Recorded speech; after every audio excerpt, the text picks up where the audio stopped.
तेरी सुन्नतों पे चलकर मेरी रूह जब निकल कर चले। अल्लाह अकबर। वो तो निहायत सस्ता सौदा बेच रहे हैं जन्नत का, हम मुफलिस का मोल चुकाएं, अपना हाथ ही खाली है। वो कितना कम नसीब है जिसने माँ बाप की जिंदगी पाई और उन्हें राजी करके जन्नती ना हो सका। उससे बड़ा कम नसीब कोई नहीं है। याद रखना मेरे भाई, तुम्हें ठेकेदार कहने वाले, प्रधान कहने वाले, जिम्मेदार कहने वाले, सेठ कहने वाले हजारों मिलेंगे, अगर माँ बाप चले गए तो मोहब्बत से बेटा कहने वाला फिर कोई नहीं मिलेगा। ये याद रखना, अगर ये चले गए फिर कोई नहीं मिलेगा। आज अगर ये ऋण की कदर कर लो, घर जाना, कितनी भी नाराजी है इनके कदमों में बैठना और इनको राजी कर लेना। अगर मां मुस्कुरा दे, खुदा की कसम मरने से पहले अल्लाह तुझे जन्नती बना देगा। माँ बाप को राजी करें, माँ बाप की कदर करें। वो से पाक माँ के कदमों से लिपटे, दामन से लिपटे, जाने लगे। माँ ने कहा अब्दुल कादिर जी अम्मी का हाथ में हाथ दो, एक वादा कर बेटे। आपने हाथ में हाथ दे दिया। अम्मी बोलो। कहने लगी वादा कर कभी जिंदगी में झूठ नहीं बोलेगा। कितना बड़ा वादा था बेटे, जिंदगी में कभी जोर से झूठ नहीं बोलेगा।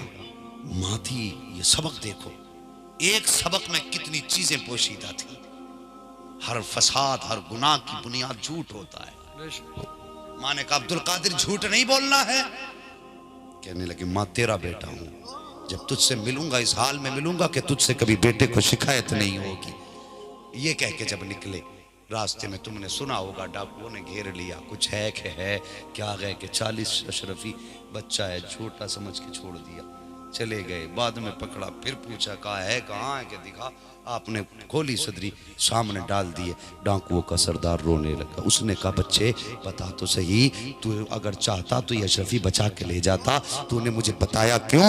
आप फरमाने लगे मैं घर से चला था, मेरी माँ ने वादा लिया था बेटे झूठ नहीं बोलना है। फरमाते अगर झूठ बोल देता तो मैं अपनी माँ को कौन सा चेहरा दिखाता। इतना सुनना था, डाकू के सरदारों की चीख निकल गई। कहने लगा अफसोस है कि तू माँ का वादा ना भूल सका, हम खुदा से किया वादा भूल गए हैं। कहने लगा बच्चे सफर पे बाद में जाना, पहले हाथ बढ़ा के तौबा करा के हमें भी अपनी जमात में शामिल। नारे तकबीर, नारे रिसालत, नारे रिसालत, जश्न गौसुल वरा कॉन्फ्रेंस, मसलके आला हजरत।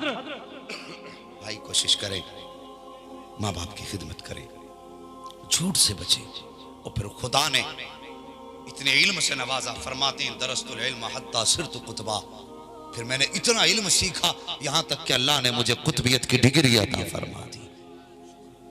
हाँ, इतनी शान सरकार गौसे पाक की, कितनी बड़ी शान है।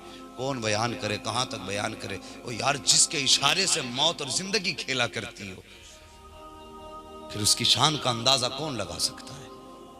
कोई लगा सकता है उसका अंदाजा?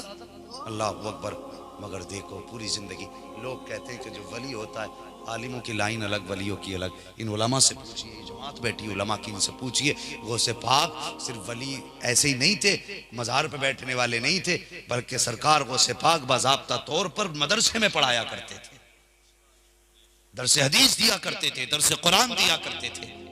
इतने बड़े आलिम थे गौसे पाक। आज बिला वजह का रोला लगा रखा है, शोर मचा रखा है कि बस वलियों की और पीरों की, मौलवियों की लाइन अलग नहीं। इल्म विलायत की पहली सीढ़ी है, समझ रहे हैं? इल्म विलायत की पहली सीढ़ी। अगर इल्म नहीं तो फिर वली भी नहीं है, ये भी सुन लीजिए। अगर इल्म नहीं तो वली भी नहीं। कोशिश करें बच्चों को तालीम से हम किनार करें। आज हमारी सोसाइटी में बहुत कम लोग तालीम की तरफ जा रहे हैं। ये आखिरी बात कह दूं, इल्म हासिल करो, बच्चों को पढ़ाइए। हमारे शरीफ का बड़ा प्यारा नारा है, वो कहते हैं आधी रोटी खाएंगे बच्चों को पढ़ाएंगे। तुम क्या जानो बच्चों की तालीम की कदर क्या है?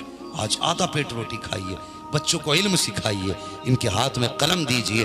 अब जंग तोपों की नहीं है, अब जंग तलवारों की नहीं है, अब यार जंग परमाणु बम तक की नहीं रह गई है, अब जंग कलम की है। जिसके हाथ में कलम होगा वो कौम फतह पा जाएगी।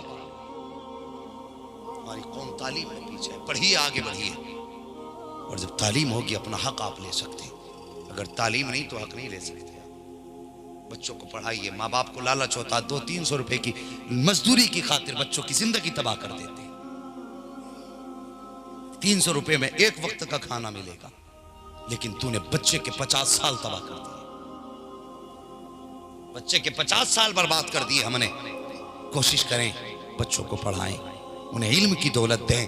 और इल्म हम ये नहीं कहते कि सिर्फ कुरान पढ़ाओ, कुरान के साथ साथ हिंदी इंग्लिश सब पढ़ाइए जितना ज़रूरत है ज़िंदगी की। और आला हजरत ने तो फरमाया है हर इल्म इल्म दीन है, अगर नेक नियत से हासिल किया जाए। अगर तुम्हारी नियत इस्लाम की इशाअत हो, मिल्लत की आपकी नियत मिल्लत की भलाई हो, तो फरमाते मैथ भी इल्म दीन है और इंग्लिश भी इल्म दीन है, हिंदी भी इल्म दीन है। वो तन्हा आला हजरत की जात है जिसने हर इल्म को इल्म दीन कह करके उसको इज्जत अता फरमाई।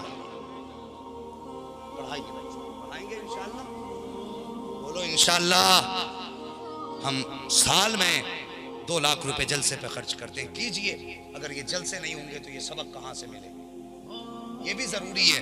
लेकिन कोशिश कीजिए एक झटका इसी तरह का साल के बीच हिस्से में भी लगाओ। और देखो गरीब कोई बच्चा ऐसा है जो तालीम में अच्छा हो, अच्छे नंबर से स्कूलों में पास होता हो, जहन अच्छा हो, लेकिन पैसे की वजह से आगे नहीं बढ़ पा रहा हो, तो मेरी कौम थोड़ी सी मेहनत कर ले, उस गरीब को पैसे की मदद दे दे। हो सकता है तेरे 1 लाख की मदद कौम के लिए कुछ भलाई का सामान पैदा कर दे, कौम के लिए तरक्की का कोई जरिया बन जाए। अल्लाह तौफीक देगा और तुम्हारे 1000 से या 1 लाख से किसी गरीब की मदद हो जाएगी तो याद रखना, इधर गरीब भी राजी हो जाएगा, उधर मदीने वाला मुस्तफा भी राजी हो जाएगा। तालीम का शौक पैदा करें, इल्म सीखें, आगे बढ़ें। गौसे पाक ने इतना इल्म सीखा, फरमाते हैं हत्ता सिरतु कुतबा, यहाँ तक कि मुझे अल्लाह ने कुतबियत अता फरमा दी। सरकार गौसे पाक कुतुब बने। अल्लाह अकबर, विलायत का आला मयार पे गौसे पाक हैं। और फिर अल्लाह ने ये शान अता फरमाई। तकरीर फरमा रहे, तकरीर फरमाते फरमाते रब ने गौसे पाक के दिल पे इल्हाम फरमा दिया, महबूब मेरे अब्दुल कादिर आज ऐलान कर दे और दुनिया को ये बबांगे तोहल बता दे, कदमी हादी अला रक़बती कुल्ली वली अल्लाह। अल्लाह अकबर। फिर अब्दुल कादिर जिलानी से यह ऐलान कराया गया, कह दो मेरा ये कदम हर वली की गर्दन पर है। फरमाया गया जो गर्दन झुका देगा वो अब्दुल कादिर तेरा हो जाएगा, जो तेरा हो जाएगा वो मेरा हो जाएगा, और जो तेरा नहीं होगा वो अब्दुल कादिर मेरा भी नहीं हो सकता है। फिर यह ऐलान कराया गया, फिर यह ऐलान हुआ। अल्लाह अकबर। और गौसे पाक के आगे सारे वलियों ने अपनी गर्दनें झुका दी। आला हजरत बरेली शरीफ से आवाज़ आती है, जो वली कब्ल हुए बाद हुए या होंगे सब अदब रखते हैं दिल में मेरे मौला तेरा। वो लोगों सरकार गौसे पाक की ज़ात बड़ी दब ज़ात है। फरमाया गया ए ईमान वालो इस्लाम में पूरे पूरे दाखिल हो जाओ। मेरे भाइयों अपने हुजूर की ज़िंदगी को अपनाओ। जवानों बुज़ुर्गों से प्यार ज़रूर करो, लेकिन सिर्फ करामतें सुनने के लिए नहीं, इनकी ज़िंदगी को भी समझिए, इनके अपने ज़िंदगी के जो उसूल थे उसे जानिए। इन्होंने माँ बाप का एहतराम कैसे किया वैसे ही हमें करना है, इन्होंने ज़िंदगी कैसे गुजारी वैसे ही हमें भी गुजारनी है। ये कोशिश करें और ऐसी ज़िंदगी गुजारेंगे तो कसम खुदा की मरने की देर है, आँख कब्र में खुलनेगी, बाद में मदीने वाले मुस्तफ़ा पहले आ जाएंगे, वरना 11वीं का खाते खाते मर गए, ऐसे ही इंतकाल हो जाएगा। मौला करीम मेरी गुफ्तगू पे पहले मुझे अमल की तौफीक अता फरमाए और उसके बाद पूरी उम्मत मुस्लिमा को अमल खैर की तौफीक अता फरमाए। बस जो हुए गलत उनको माफ़ फरमाए रब्बे कायनात। ज़िंदगी ने दिया साथ फिर होगी मुलाकात, चमन रहा फूल खिलेंगे, ज़िंदगी रही फिर मिलेंगे। मुसाफिर हैं हम भी, मुसाफिर हो तुम भी, किसी मोड़ पर फिर मुलाकात होगी। सारे लोग कलमा शरीफ पढ़ लीजिए, ला इलाहा, और जोर से ला इलाहा इल्लल्लाहु मुहम्मदुर रसूलुल्लाह व मा अलैना इल्लल बलाग।